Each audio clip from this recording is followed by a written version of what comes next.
Hello વિદ્યાર્થી મિત્રો, એજ્યુકટેકનો ચેનલમાં આપનું સ્વાગત છે। આજે આપણે શીખીશું ધોરણ 8 વિષય ગુજરાતીની તારીખ 18/8/2026ના રોજ લેવાનારી ત્રિમાસિક કસોટીના મોડલ પ્રશ્નપત્રનું સોલ્યુશન। વિદ્યાર્થી મિત્રો, અહીં આપેલું પ્રશ્ન પેપર માત્ર નમૂનારૂપ છે। તમે તેના આધારે પરીક્ષાની તૈયારી કરી શકો છો। આ જ પ્રશ્નપત્ર પરીક્ષામાં પૂછાશે નહીં। તો ચાલો શીખીએ તારીખ 18/8/2026ના મોડલ પ્રશ્નપત્રનું સોલ્યુશન।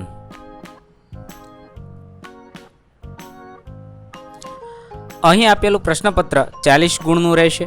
સમય 2 કલાકનો છે અને પ્રકરણ નંબર 1 થી 4ના પ્રશ્નોનો જવાબ સમાવેશ આ પેપરમાં કરવામાં આવ્યો છે, જે તારીખ 18/8/2026ના રોજ લેવાનારી ધોરણ 8ની ત્રિમાસિક કસોટીના માટે ખૂબ જ ઉપયોગી બનશે।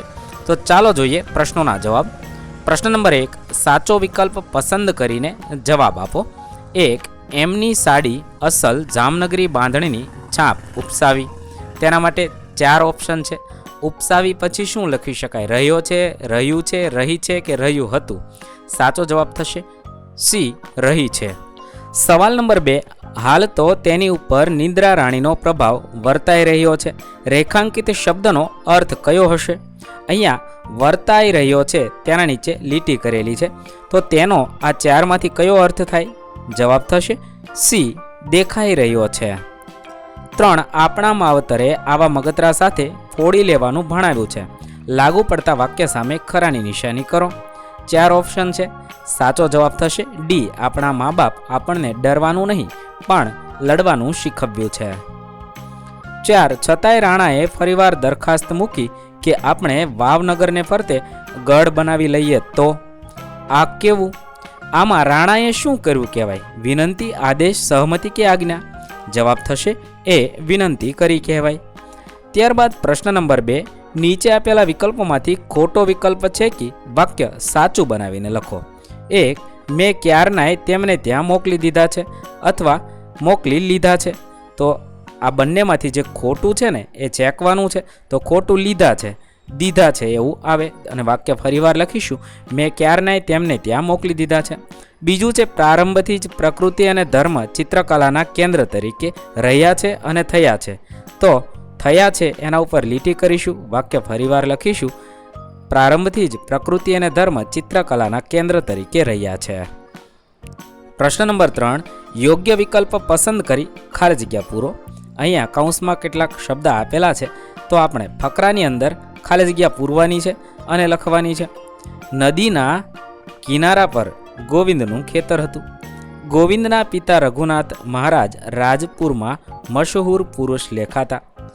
વેપારી આલમના સરદાર તરીકે એનું નામ આસપાસના 2-4 ગામમાં પ્રસિદ્ધ હતું। ભોળા અને ભલા ખેડૂતોની ધીરધાર આ કામદારને ત્યાં થતી અને રાજપુરના નાનામાં નાના માણસથી માંડીને ત્યાંના ભાયાથી દરબાર જેવા મૂળુભા સુધી રઘુનાથ મહારાજની સુવાસને ઓળખતા। આ રીતે આપણે યોગ્ય જગ્યાએ યોગ્ય શબ્દ મૂકી ખાલી જગ્યા પૂર્ણ કરીશું। પ્રશ્ન નંબર 4, માગ્યા મુજબ જવાબ લખો। 1, સાચી શબ્દ જોડ લખો। અહીંયા 4 શબ્દ જોડ આપેલી છે, ચકલી ગુફા, ઘોડો તબેલો, કીડી ઘર, કૂતરો ઝૂંપડી। સાચી જોડી થશે બી, ઘોડો તબેલો। 2, બંધ બેસતા શબ્દની સાચી જોડ લખો। એ, દાસ રાજા, ઉતાવળો ગંભીર, અતિથિ મહેમાન, ધૂસરી ભાર। સાચો જવાબ થશે સી, અતિથિ મહેમાન, જે સમાનાર્થી શબ્દ છે। 3, બળદને જોતરતી વખતે ખભે મૂકવાનું સાધન। 4 ઓપ્શન આપેલા છે, ભાર, ધાર, ધજા કે ધૂસરી। સાચો જવાબ થશે ડી, ધૂસરી। 4, ઈશતણો આવાસ એટલે ઘર, પૃથ્વી, સૂર્ય કે સ્વર્ગ?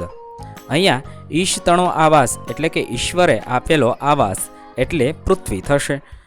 5, એ શિખાઉને વળી સમજણ કેવી? રેખાંકિત શબ્દનો સાચો અર્થ કયો છે? 4 ઓપ્શન આપેલા છે, જવાબ થશે ડી, બિન અનુભવી। અહીંયા શિખાઉ એટલે બિન અનુભવી થશે। પ્રશ્ન નંબર 5, આપેલ કાવ્ય પંક્તિઓ વાંચી માગ્યા મુજબ જવાબ આપો।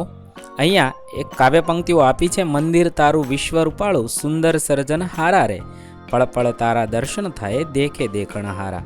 અહીંયા આ મંદિર તારું કવિતાની કાવ્ય પંક્તિઓ આપેલી છે, વાંચવાની છે, સમજવાની છે અને તેના આધારે નીચેના પ્રશ્નોના જવાબ લખવાના છે.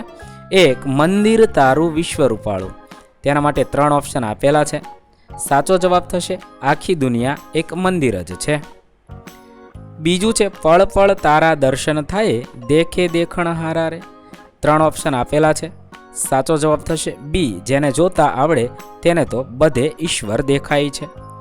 ત્રીજું છે નહીં પૂજારી નહીં કોઈ દેવા નહીં મંદિરને તાળા રે. 3 ઓપ્શન આપેલા છે. સાચો જવાબ થશે એ, આ મંદિર એવું છે કે જેમાં પૂજારી, ઈશ્વર કે તાળું નથી. પ્રશ્ન નંબર 6. વાક્યમાં શબ્દ સમૂહ માટે એક શબ્દ ઓળખી તેની નીચે લીટી કરો અને તેનો ઉપયોગ કરી નવું વાક્ય બનાવો. પ્રશ્ન દીઠ 1 ગુણ છે. ઉદાહરણ આપેલું છે, એ સાધુ મહારાજ હંમેશા ભૂમિશયન કરે. ઉનાળામાં ખાટલા પાથરવાની જરૂર ના પડે, ભૂમિશયન કરી શકાય. અહીંયા આપણે શબ્દ સમૂહ ઓળખી તેના નીચે લીટી કરીશું અને એ શબ્દ સમૂહનો ઉપયોગ કરી નવું વાક્ય બનાવીશું. 1. સૂક્ષ્મદર્શક યંત્રમાં ડુંગળીનો કોષ જોવાનું રોમાંચક હતું. મારા તો રૂવાડા ઊભા થઈ ગયા. અહીંયા રોમાંચક એ શબ્દ સમૂહ છે. તેના આધારે આપણે ભયાનક દ્રશ્ય જોઈને મને રોમાંચક અનુભવ થયો. બીજું છે મારા વર્ગમાં બધા સમવયસ્ક છે, શિક્ષકને બાદ કરતા. સમવયસ્કને આધારે લખી શકાય મારા બધા મિત્રો સમવયસ્ક છે. 3. નેહાનો હઠાગ્રહ હતો કે બર્થડે વખતે નવો ડ્રેસ લેવો. પપ્પા પાસે રૂપિયા હોય કે ના હોય. હઠાગ્રહને આધારે વાક્ય બનાવી શકાય રવિએ રમવા જવાનો હઠાગ્રહ કર્યો. 4. માનસીના મમ્મી ઘરગથ્થુ અથાણા પાપડ બનાવીને વેચે છે. મને ઘરગથ્થુ વાનગીઓ ખૂબ ગમે છે.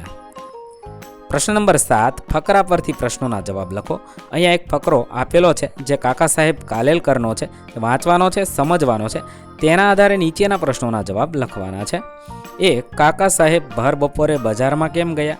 કાકા સાહેબને દવા લાવવા માટે ભર બપોરે બજારમાં જવું પડ્યું હતું. 2. લેખકને બપોરે છાંયો કેમ મળતો નથી? ભર બપોરે તડકો ખૂબ પ્રખર હોવાથી મકાનની દિવાલો અને વીજળીના થાંભલાઓની છાયા તેમના પગ તળે જ પડી રહી હતી, તેથી લેખકને છાંયો મળતો નહોતો. 3. વીજળીના થાંભલા અને ઘરની દિવાલોને લેખક કેવા કહે છે? કેમ? લેખક તેમને કંજૂસ કહે છે કારણ કે તેઓ પોતાની છાયા બીજાને આપતા નહોતા અને પોતાની છાયા પોતાના પગ તળે જ દબાવીને ઊભા હતા. 4. લેખક ચંપલ પહેરીને નીકળ્યા હતા કે ચંપલ વગર? આ વાત શાના પરથી ખબર પડી? લેખક ચંપલ વગર નીકળ્યા હતા. આ વાત ઉઘાડે પગે દવા લાવવા જવું પડ્યું હતું એ વાક્ય પરથી ખબર પડે છે. 5. કાકા સાહેબને પશુઓ પરોપકારી કેમ લાગે છે? પશુઓ રસ્તા પર છાણના પોદળા નાખી જતા હતા. તે છાણ પર ઊભા રહેવાથી લેખકના પગને ઠંડક મળતી હતી, તેથી કાકા સાહેબને પશુઓ પરોપકારી લાગે છે. 6. કાંકરા કે કાંટાવાળા રસ્તે પાદત્રાણ વગર ચાલવું જ પડે એમ હોય તો તમે શું કરશો? કેમ? હું ધીમે ધીમે અને સાવચેતીપૂર્વક ચાલીશ અને કાંકરા કાંટા જોઈને પગ મૂકીશ. પગમાં ઈજા ન થાય અને કાંટા વાગે નહીં તે માટે હું સાવચેતી રાખીશ. હવે બીજો એક ફકરો આપેલો છે. તે ફકરો વાંચવાનો છે, સમજવાનો છે. તેના આધારે આપણે કોઠામાં વિગત ભરવાની છે. વ્યક્તિનું નામ છે, તેમના રજવાડાનું નામ અને તેને કરેલા કાર્ય. આ રીતે તમે સયાજીરાવ ગાયકવાડ, શિમનાભાઈ ગાયકવાડ અને ભગવતસિંહજી ગોંડલ તેમના કાર્ય અને રજવાડાનું નામની વિગતો ભરશો. મેં અહીંયા વિગતો ભરી આપી છે. તમે આ રીતે વિગતો ભરશો જે ફકરા ઉપરથી ભરવાની છે. 2. વિરુદ્ધાર્થી શબ્દ લખો. દેશ તો વિદેશ, અંત તો આરંભ, મરજિયાત તો ફરજિયાત, પહેલા તો પછી. 3. શબ્દ સમૂહ માટે એક શબ્દ લખો. વિદ્યાર્થીઓને ભણવા માટે આપવામાં આવતી નાણાકીય સહાય તો શિષ્યવૃત્તિ થશે. ત્યાર પછી પ્રશ્ન નંબર 8. ચિત્ર પરથી પ્રશ્નોના જવાબ આપો. અહીંયા એક ચિત્ર આપેલું છે, તે જોવાનું છે, સમજવાનું છે. તેના આધારે આપણે પ્રશ્નોના જવાબ લખવાના છે. આ ચિત્ર કઈ જગ્યાનું છે? તો આ ચિત્ર ખેતરનું છે. 2. તેમાં દર્શાવેલી વ્યક્તિ શું કરી રહી છે? તેમાં દર્શાવેલી વ્યક્તિ ખેતરમાં દવા છાંટી રહી છે. 3. આ ચિત્રનું વર્ણન 3 થી 5 વાક્યમાં કરો. આ ચિત્ર એક ખેતરનું છે. ખેતરમાં એક વ્યક્તિ પીઠ પર દવાની ટાંકી લઈને પાક પર દવા છાંટી રહી છે. ખેતરમાં લીલો પાક લહેરાઈ રહ્યો છે. આસપાસનું વાતાવરણ સુંદર અને કુદરતી લાગે છે. અહીં આપણું ધોરણ 8નું ગુજરાતીનું મોડેલ પેપર પૂર્ણ કરીએ છીએ. વિદ્યાર્થી મિત્રો, નવા વિડીયો સાથે ફરીથી મળીશું. ત્યાં સુધી અલવિદા. થેન્ક યુ દોસ્તો. એજ્યુકટેકનો ચેનલ તરફથી વિડીયો નિહાળવા બદલ આપનો આભાર. આવા બીજા વિડીયોઝ નિહાળવા માટે અમારી યુટ્યુબ ચેનલ એજ્યુકટેકનો અત્યારે જ સબસ્ક્રાઇબ કરો. આભાર દોસ્તો.